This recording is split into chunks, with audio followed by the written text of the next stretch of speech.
Hello, and welcome back to this Aspect session dedicated to advices and good practices. As you know, Nuxeo platform is open source, so it's a great opportunity for you to understand how the code was developed. So if you have any trouble in front-end development, you can read the web UI code and understand how we have developed our elements, for example, and how we can reuse them. Make sure that you are using the right branch before doing anything. Secondly, make sure you have applied all the hotfixes on your Nuxeo server.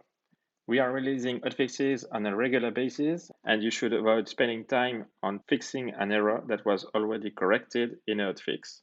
More generally, you have to apply the hotfixes because it also contains the security patches. If branch management is activated on your Nuxeo Studio project, it's really convenient to use a designer Git access because you can clone your project locally and make your changes on your favorite development environment. You benefit from all the Git capabilities, so you can work on a branch, push to any branch, including master, or create and push tags. I really recommend you to read our how-to on Git access on our documentation website. It explains you how to synchronize your running Nuxeo instance with your studio project.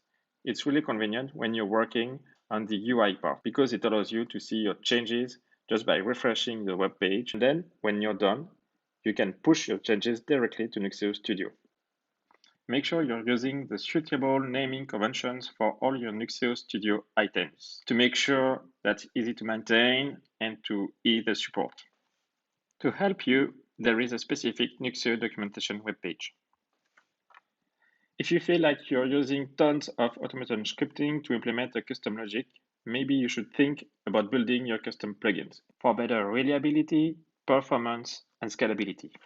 By experience, it's always interesting to gather properties which target the same business case into external schemas.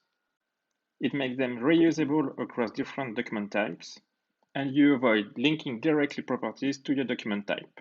This is important if your data model is willing to change along the time. When you have an error or a bug, it's important to monitor what's happening in the backend and the frontend. For example, in the frontend part, maybe your polymer section is not correctly formatted, maybe you're missing an element import, or maybe the NSQL query you're trying to execute is not built correctly. Then, something that is always worth repeating, unit test your code. We have a lot of documentation explaining how to implement unit testing for your Nuxeo code. And finally, this is always a good practice to wrap your custom code into Nuxeo operation that makes them reusable directly inside Nuxeo Studio. So you can trigger it directly from a button or an event, for example. And once again, thanks for watching.